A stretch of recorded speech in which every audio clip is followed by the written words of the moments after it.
CAIR has been in the news as of late. A lot of organizations have come out to denounce the group. A lot of accusations. You guys, the CAIR as a group, not so much CAIR Florida or South Florida, was once named as a co-conspirator in a federal case against the Holy Land Foundation out of Dallas. Yeah. Can you talk to that or speak to that? Yeah, I have basic knowledge about that and did some research. It's actually a good thing. A lot of people twist that, and I guess you can kind of make that go any way, but we're not CAIR is not a co-conspirator. They're unindicted co-conspirators, which basically means they were not charged with anything. Along with, there's another list of, I don't know if you're about 300 other people and organizations that are on that list. But it's actually it's a good thing, because unindicted co-conspirator means that someone wrote her name down on a piece of paper, and there was nothing to charge. We didn't do anything wrong. So that's the explanation. However, recently, a federal judge said our rights, along with everyone else on that list, were violated because of due process. Basically, someone wrote names down on a piece of paper, and now we're all being accused of having ties with terrorist activities, they're all baseless accusations. Now, with what's going on in Europe, in Egypt, Tunisia, Algeria, there's upheaval, up to the turmoil. A lot of people are throwing the name around Muslim Brotherhood, and that their ties to inextricable, direct ties to plots and attacks, and also ties in support of terrorist groups like Hamas and Hezbollah.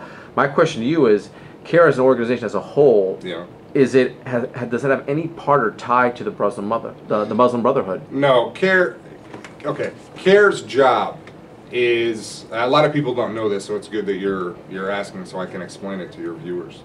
CAIR's job is to defend the civil rights for the Muslim community. That's what we do. People get fired because they're Muslim. People are being harassed because they're wearing the hijab, the headscarf. People are being treated unfairly from law enforcement because they're being profiled.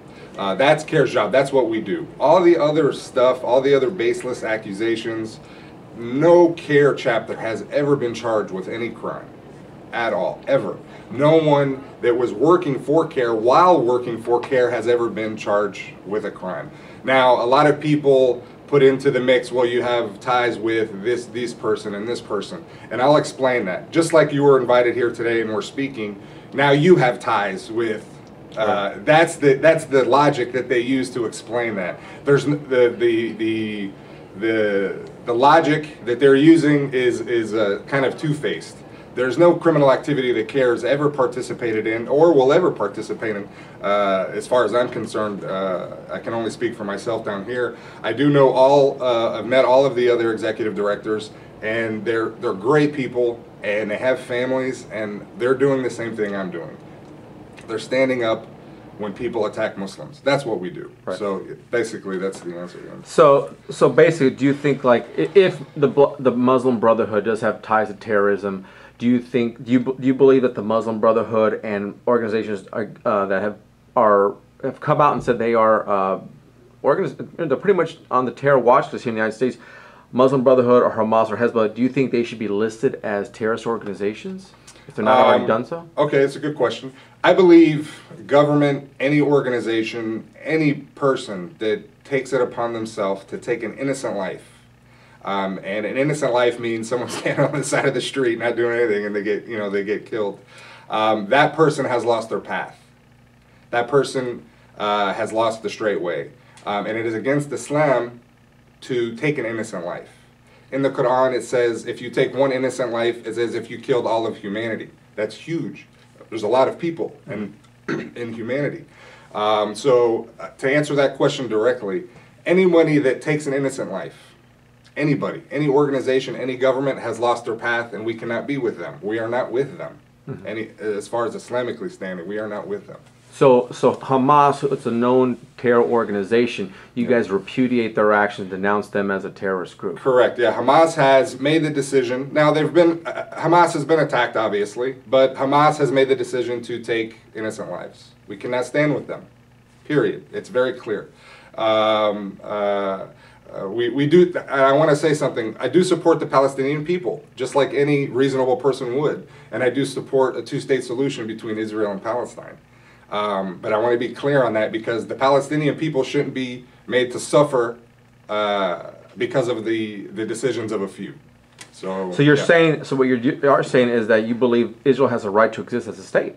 Israel and Palestine. Right. Why would anyone take, Israel is already there, they're already a state, they're already a working government. Palestine needs assistance now. Palestine needs to get back on their feet. Palestine needs to establish a state, and they need to be alongside peacefully.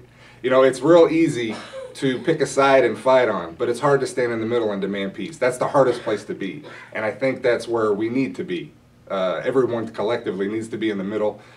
Palestinians need to be able to live and be productive and have a productive society just as well as Israel does, without fighting with each other. So that, you know, that's where we should be as a people. Now, a lot of Muslims around the country are, a lot of imams are proponents of Sharia law to be implemented here in the United States. Do you, or does CAIR as a whole, would you guys like to see Sharia law implemented in the U.S., whether it's locally or statewide or nationwide? Yeah, I think there's a misconception when you talk about the word Sharia. Sharia in the American context is nothing more than a Muslim following their beliefs. It's been demonized by the press and by the radicals that Sharia is trying to come take over, and it's a little humorous because people that practice Islam and really know about the true Islamic law, and I'll give you an example of the law: to pray 5 times a day, to treat your mother with respect, to treat your friends with respect and your neighbors with respect, to not steal, to not murder, to not commit adultery. These are all laws that already exist in the United States. They go a little deeper, obviously, because the United States is secular to a point. But that is Sharia in the American context. So for people to say that Sharia is trying to come to the United States and try to take over, it's baseless rhetoric. It doesn't make any sense. It's I guess, a fabrication of fear trying to divide people. Now, there are extremists, and we know that, and we need to work with whatever agencies and whatever governments are working to deal with the extremists. But Sharia is something that's been fabricated to create fear. Not the word Sharia. Sharia exists as far as Islamic law, but you're using that to try to separate people. So like, oh, Sharia, oh, that's a Sharia donut, that's a Sharia coffee.